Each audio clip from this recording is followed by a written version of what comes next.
Birleşmiş Milletler, Çin'e ülkedeki insan hakları ihlallerine dair iddiaları ele alma ve bunların bağımsız uluslararası uzmanlarca incelenmesine izin verme çağrısında bulundu.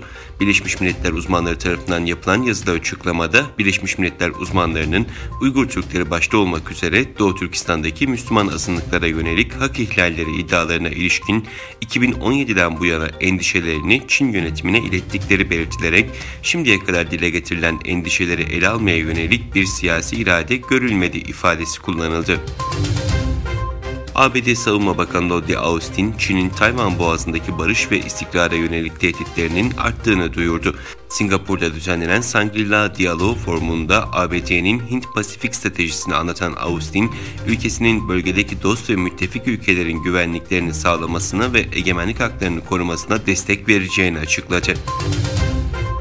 Rusya ile Çin'i Amur Nehri üzerinden birbirine bağlayan ve iki ülke arasındaki ekonomik ilişkileri geliştirmesi beklenen ilk otoyol köprüsü açıldı. Rusya Başbakan Yardımcısı lansman töreninde yaptığı açıklamada, günümüzün parçalanmış dünyasında Rusya ile Çin arasındaki köprünün özel sembolik bir anlamı var. Bu köprü Rusya ve Çin halklarını birbirine bağlayan başka bir dostluk hattı haline gelecek, dedi. Kuzey Kore lideri Kim Jong-un ülkesinin silah geliştirmeyi sürdüreceğini açıkladı. Kim, iktidardaki İşçi Partisi Merkez Komitesi Genel Kurul toplantısında yaptığı konuşmada Kuzey Kore'nin oldukça ciddi bir güvenlik ortamıyla karşı karşıya olduğunu ve bunun daha da ağırlaşabileceğini söyledi. Meksika'nın Guatemala sınırında yola çıkan yaklaşık 15.000 kişilik yeni göçmen kafilesi ABD sınırına ulaşmak için yürüyüşe başladı.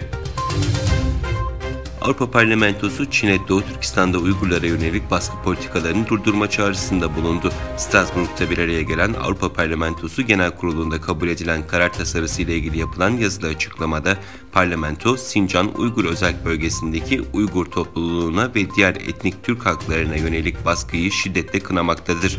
Çin'deki bu azınlık grupları toplu sınır dışı etme, siyasi beyin yıkama, ailelerin ayrılması, din özgürlüğünün kısıtlanması, kültürel yıkım ve kapsamlı gözetim kullanımı gibi acımasız önlemlerin kurbanıdır ifadelerine yer verildi.